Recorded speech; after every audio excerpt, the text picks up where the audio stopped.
Arsenal 3, Burnley 1. We react to the defeat to Newcastle last week in the Premier League, and at our first time of asking, have got 3 points on the board after failing to do such at St James's Park against Newcastle. I'm happy. First and foremost, we needed to react. As I just said, we've got 3 points. We head into the international period in good health. Obviously, imagine it was last week where we lost to West Ham, and obviously Newcastle, it would have been a dark place. But we've got 2 wins this week. We've reacted well. Obviously, for the players that are going to represent their countries wherever they're from, it ensures they go off in good spirits. And the players that remain at London Coley, they stay here and remain optimistic. You know, football is infectious. A defeat can make you a dark cloud at your club, and when you win, it's sunny. The only thing I would say I'm not happy with against Burnley was the fact that we conceded. You know, it is football. You are going to make mistakes. You are going to concede goals. You do have to chase that illusion of perfection.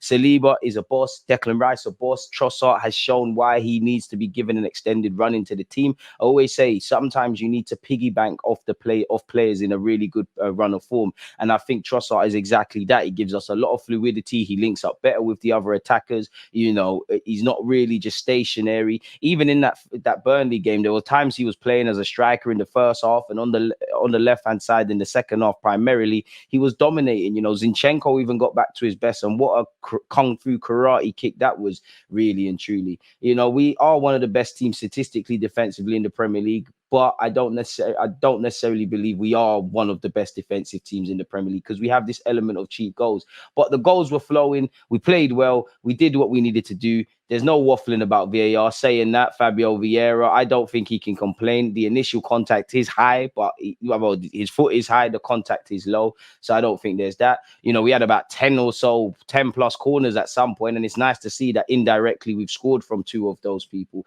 I actually think Leandro Trossard could teach Martinelli and Bukayo Saka about such. So yeah, Saka got an assist. Trossard got a goal and assist. Zinchenko was back to his best. You know, everybody did well, really and truly. The only one I could say could do better would obviously be Kai Havertz, really, where he wasn't bad, but it's one where, as I said, we're waffling about Trossard and other players. You want to say that about Kai Havertz. For me, Trossard deserves his flowers, man. I think he's the best finisher at the club. And I don't know if all of our attackers played 38 games, people. I don't know if Trossard will necessarily score the most goals, but I think he's the best finisher at the club. He knows when to take it on his left, knows when to take it on his right, knows when to buy himself a bit of a shot, knows when to go for the shot, knows how to use his body. He's a great player. And, you know, obviously, you know, Trossard is better than Eddie Nketiah, but Trossard, Fabio Vieira, and Nketiah, every now and again throughout the season and in general, good bravery from Trossard to put his head there as well for the goal.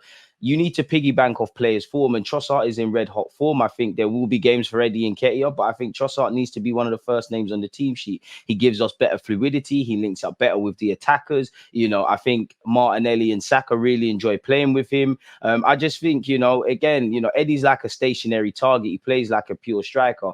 Where you've got Trossard, Martinelli, and Saka, of course, some people are in positions more than others, but you can't pick up a target that you can't pinpoint where he is. And I think Trossard has shown he's dangerous, and he needs to be one of the first names on the team sheet, if I'm completely honest. Now, Fabio Vieira, we can't really buy players' fitness, and our bench is already weak. And Fabio Vieira, forgive me if I'm wrong, with a straight red now misses 3 games. Personally, I don't think there can be any complaints. I don't think he meant it, but it is reckless. It is silly. Big up Mikel Arteta, because he has praised Leandro Trossard for his determination. He actually scored our 1,000th goal at the Emirates, people. So big up Trossard. That's a bit of history for him. We did see in the game him holding his shoulder. Hopefully there's no complications in that, and he did carry on. But yeah, we did what we needed to do against Burnley. You know, big up Burnley, because they've changed the way they play and whatnot. Apparently Saka is doing his thing. We all know Saka and Trossard have a great link up between each other, and no player scored more goals across all comps for Arsenal this season than Trossard. Saka has 6 assists for Trossard. That's the most from one Arsenal player to another since Ozil and Giroud in 2015-16. So they've got a great relationship. Really, Mikel Arteta at the Emirates has now defeated 24 out of 24 teams he's played. I think you need to give Zinchenko his credit, because obviously, you know, you want to see you perform in the bigger games, but I think he was fantastic, if I'm honest with you, Zinchenko. I actually think in the minutes Tomiyasu played as well, he was also very good.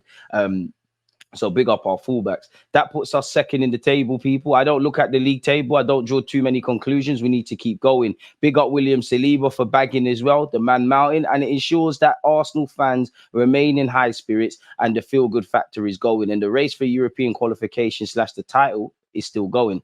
Let's all laugh at Tottenham Hotspur.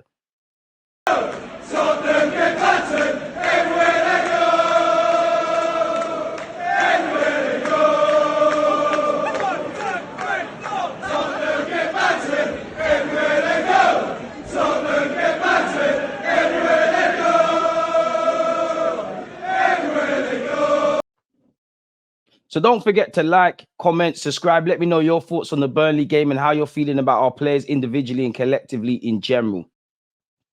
Big up you lot, people, for tuning in, because by now you would have made it to the end of the video. Sorry about the green screen doing the madness there. But my takeaways from the Burnley game, in short, we got 3 points. I always say get the result first, then we dissect the performance. I'm not happy about the clean sheet. I think Raya deserved it, and Raya was quite good with his distribution and actually the 2 saves he made in the first half. Statistically, we are, pardon me, one of the best defensive teams in the Premier League. We've improved a tenfold defensively in the defensive and middle third and pressing from the front.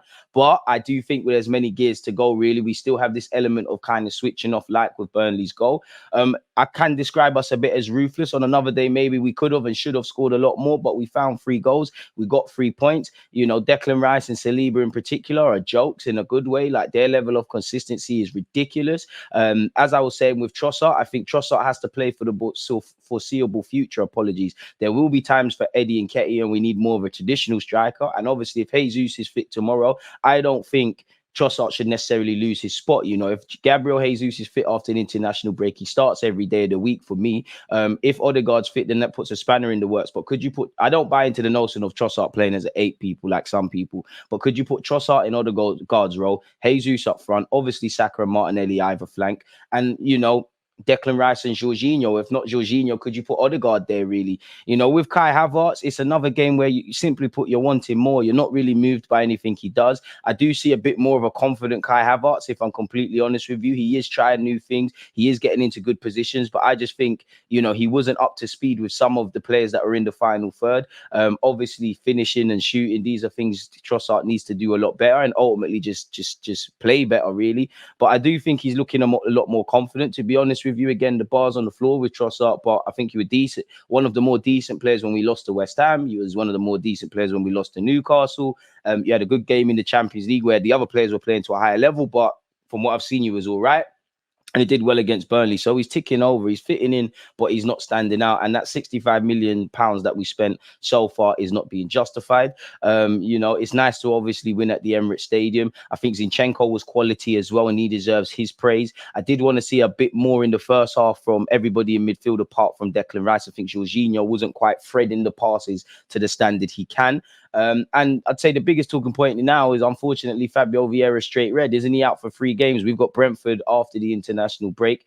And, you know, we can't really buy players' fitness this season. Since August, we've been dealing with it. You know, we can't pay players to stay fit. Now, obviously, it's a completely different reason. But Fabio Vieira already sees our weakened bench made even weaker with that moment. And I'm sure you also saw Sego Jr. He's going all viral on social media. I don't think he meant anything, but he was giving Fabio Vieira a vicious side eye. So again, I guess technically with 10 men, we saw the job through. You know, technically 9, because I don't know why Onene wasn't allowed to enter the fray. Not everybody can do that at home, really and truly, but yeah, it's nice to see, really. We need to keep getting 3 points. And when you see that Spurs are challenging for the title based on where they are, they've dropped points, Chelsea and City drew. Again, anytime we can pick up points, that's a step in the right direction. I don't know if Arsenal are good enough to win the title, but we need to give a good account of ourselves, as a minimum, get in the Champions League again, and so on and so forth. Let me know your thoughts on the Burnley game. Let me know your takeaways from the Burnley game. Let me know what, you know, how you feel about the team going forward. How do you feel about Kai Havertz? How do you feel about Trossard in that role? How do you feel about everything Arsenal related, people? Stay safe, stay blessed, smash the like button, like, comment, subscribe. One love.